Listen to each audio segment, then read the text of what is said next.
എല്ലാവർക്കും നമസ്കാരം. ഞാൻ ഡോക്ടർ പോൾ, എറണാകുളത്താണ് വീട്. ഞാനിന്നിവിടെ സംസാരിക്കാൻ പോകുന്നത് ECG വേരിയേഷൻസിനെ പറ്റിയിട്ടാണ്.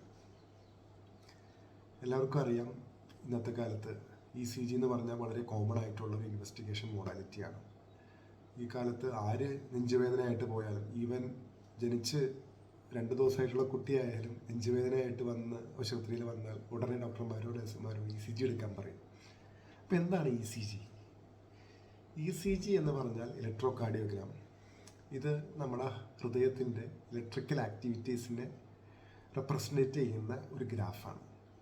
ഈ ഗ്രാഫ് വഴി ഹൃദയത്തിൻ്റെ താളം എങ്ങനെയാണ്, ഹൃദയത്തിൻ്റെ ഇടിപ്പ് എങ്ങനെയാണ്, ഹൃദയത്തിന് ഒരു അറ്റാക്ക് വരാനുള്ള സാധ്യതയുണ്ടോ, അറ്റാക്ക് വന്നിട്ടുണ്ടെങ്കിൽ അതിൻ്റെ പെട്ടെന്ന് നമുക്ക് ഇൻ്റർവെൻഷൻ ചെയ്യേണ്ടതാണോ, അതോ നമുക്ക് ആലോചിക്കാൻ സമയമുണ്ടോ, നമുക്ക് വെയിറ്റ് ചെയ്ത് പിന്നീട് ഹാർട്ടിൻ്റെ ഡോക്ടറെ കണ്ടാൽ മതിയോ, അങ്ങനെ പല ക്ലൂസും നമുക്കൊരു ECGയിൽ നിന്ന് കിട്ടും. പക്ഷേ നമ്മളുടെ ട്രീറ്റ്മെൻറ്റിൻ്റെ ബേസിസ് ഒരിക്കലും ഒരു ECG ഗ്രാഫിനെ അടിസ്ഥാനമാക്കി മാത്രം ആകരുത്. പ്രധാനമായും ഇന്നത്തെ ജൂനിയർ ഡോക്ടേഴ്സ് അല്ലെങ്കിൽ മെഡിക്കൽ ഫീൽഡിൽ അവരുടെ പ്രാക്ടീസ് തുടങ്ങുന്ന ആൾക്കാർ ഒരു ഓവർ കോൺഷ്യസ് ആവുന്ന കാണാറുണ്ട്. അപ്പോൾ നിങ്ങൾ ഒരു നെഞ്ചുവേദനയായിട്ടൊരു രോഗീനെയും കൊണ്ട് ആശുപത്രിയിൽ വന്നു, വേരിയേഷൻ ഉണ്ടെന്ന് ഡോക്ടർ പറയുമ്പോൾ അതിന് പല മാനമുണ്ട്, പല ആംഗിളിൽ നിന്ന് അതിനെ വീക്ഷിക്കണം. എന്താണ് വേരിയേഷൻ? നോർമലായിട്ട് നടക്കുന്ന സംഗതിയിൽ നിന്ന് എന്തോ ഒരു ഡീവിയേഷൻ, അതിനെയാണ് നമുക്ക് വേരിയേഷൻ എന്ന് നിർവചിക്കാം. ഫോർ എക്സാമ്പിൾ, അപ്പോൾ ഒരു ജൂനിയർ ലെവലിലുള്ള ഡോക്ടറാണ് നിങ്ങളുടെ ECG ആദ്യം കണ്ടെങ്കിൽ ആ ഡോക്ടർ പറയും, നിങ്ങൾക്ക് മനസ്സിലാകുന്ന രീതിയിൽ അവർ പറയും വേരിയേഷൻ ഉണ്ട്, ഹാർട്ടിന് ഡോക്ടറെ കാണിക്കണമെന്ന് പറയും. അപ്പോൾ ഇതിൽ തന്നെ പല കാറ്റഗറി ഉണ്ട്. നമുക്ക് പെട്ടെന്ന് ശ്രദ്ധ, മെഡിക്കൽ അറ്റൻഷൻ ആവശ്യമുള്ള ECG വേരിയേഷൻസ് ഉണ്ട്. അല്ല, നമുക്ക് കുറച്ച് നേരം നമുക്ക് ആലോചിക്കാൻ സമയമുണ്ട്, നമുക്ക് പിന്നീട് 1-2 ദിവസത്തിനുള്ളിൽ റേഡിയോളജിസ്റ്റുമാരെ കണ്ടാലും മതിയായിരിക്കും. അതല്ല, റൈറ്റ് അവേ, അതായത് നമ്മളിങ്ങനെ പറയും കാഷ്വാലിറ്റി ടു കാത്തലാബ്, അതായത് പെട്ടെന്നൊരു ഇൻ്റർവെൻഷൻ ആവശ്യമുള്ള ECG, അങ്ങനെ പലതരത്തിലുള്ള വേരിയേഷൻസ് ഉണ്ട്. അപ്പോൾ അത് ഏതൊക്കെ തരത്തിലുള്ള വേരിയേഷൻസ് ആണെന്നുള്ളത് ഒരു ക്വാളിഫൈഡ് ആയിട്ടുള്ള മെഡിക്കൽ ഡോക്ടർക്ക് മാത്രമേ അത് പറയാൻ സാധിക്കുകയുള്ളൂ. അപ്പോൾ പല സന്ദർഭങ്ങളിലും ഡോക്ടർമാർ ജസ്റ്റ് വേരിയേഷൻ ഉണ്ടെന്ന് മാത്രമേ പറയുള്ളൂ. അതിൻ്റെ കാരണം വേറെ ഒന്നും കൊണ്ടല്ല, നമുക്ക് അതിൻ്റെ ഹോൾ പത്തോജനസിസ് ഒരു രോഗീനെയോ രോഗിയുടെ ബൈസ്റ്റാൻഡറിനെയോ നമുക്ക് പറഞ്ഞ് മനസ്സിലാക്കാൻ ബുദ്ധിമുട്ടാണ്. കാരണം ഈ ഡോക്ടർമാർ തന്നെ വർഷങ്ങളെടുത്ത് പഠിച്ചെടുത്ത് മാസ്റ്റർ ചെയ്തെടുത്തൊരു സ്കില്ലാണ് ഈ ECGയിലുള്ള വേരിയേഷൻസ് ഡിറ്റക്റ്റ് ചെയ്യുക എന്നുള്ളത്. അപ്പോൾ ആൾക്കാർക്ക് മനസ്സിലാകുന്ന രീതിയിൽ അവർ പറയും വേരിയേഷൻ ഉണ്ടെന്ന് പറയും, മെഡിക്കൽ അറ്റൻഷൻ ആവശ്യമുണ്ട്. അപ്പോൾ നമ്മൾ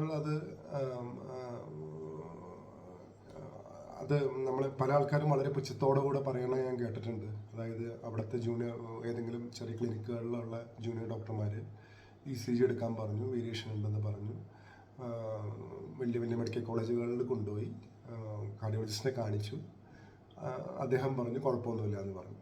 അങ്ങനെ പറഞ്ഞ് ആദ്യം പറഞ്ഞ ജൂനിയർ ഡോക്ടറിനെ പുച്ഛിക്കുകയും വേരിയേഷൻ ഒന്നും ഇല്ലയെന്ന് പറഞ്ഞ് കാർഡിയോളജിസ്റ്റിനെ അല്ലെങ്കിൽ മെയിൻ ഡോക്ടറിനെ ആൾക്കാർ പുകഴ്ത്തുകയും ചെയ്യുന്നത് കാണാറുണ്ട്. പക്ഷെ നമ്മൾ ഒരു കാര്യം മനസ്സിലാക്കണം, ആ ഒരു വേരിയേഷൻ എന്നത് ഉണ്ട് എന്ന് പറഞ്ഞ് നിങ്ങളെ അനാവശ്യമായിട്ട് ആ ഡോക്ടർമാർ പെട്ടെന്ന് നിങ്ങളെ ഉന്തിത്തള്ളി വിടുന്നതല്ല.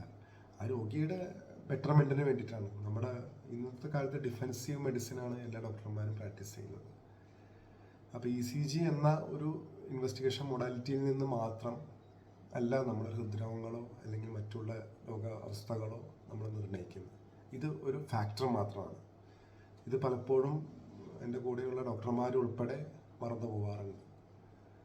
അപ്പോൾ ഇനി ആരെങ്കിലും ആശുപത്രിയിൽ വരുമ്പോൾ ECGയിൽ വേരിയേഷൻ ഉണ്ടെന്ന് ഡോക്ടർമാർ പറയുവാണെങ്കിൽ നിങ്ങൾക്ക് ധൈര്യപൂർവ്വം അവരോട് എടുത്ത് ചോദിക്കണം, ഡോക്ടറെ ഇത് പെട്ടെന്ന് നമ്മൾ ടാക്കിൾ ചെയ്യേണ്ട കേസാണോ അതോ നമുക്ക് ആലോചിക്കാൻ സമയമുണ്ടോ എന്ന് അവരോട് തന്നെ ചോദിക്കാം.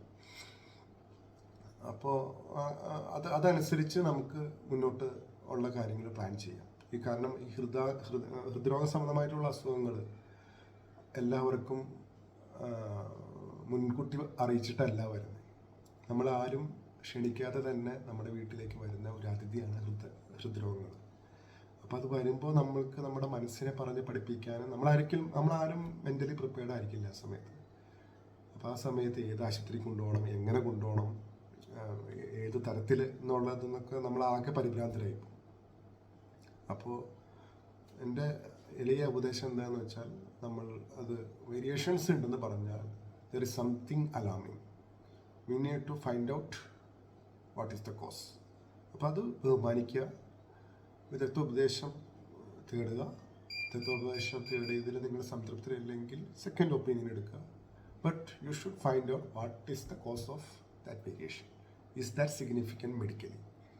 ഈ കാര്യങ്ങളാണ് നമ്മൾ കണ്ടുപിടിക്കേണ്ടത്. അപ്പോൾ ECG വേരിയേഷൻസ് എന്ന ചെറിയ ഒരു ലേമൻ ടേമിൽ കൂടി ഡോക്ടർമാരുടെ പോയിന്റ് ഓഫ് വ്യൂവിൽ നിന്നും പേഷ്യൻസിൻ്റെ പോയിന്റ് ഓഫ് വ്യൂവിൽ നിന്നും എങ്ങനെ കാണണ്ടേന്ന് ഞാനൊന്ന് ശ്രമിച്ചതാണ്, നിങ്ങളെ പഠിപ്പിക്കാൻ ശ്രമിച്ചതാണ്. നിങ്ങൾക്കത് മനസ്സിലായെന്ന് വിചാരിക്കുന്നു. മനസ്സിലായെങ്കിൽ ലൈക്ക് ചെയ്യുക. എന്തെങ്കിലും സംശയങ്ങൾ ചോദിക്കുകയാണെങ്കിൽ നിങ്ങൾക്ക് കമൻറ്റിൽ ചോദിക്കാവുന്നതാണ്. Thank U.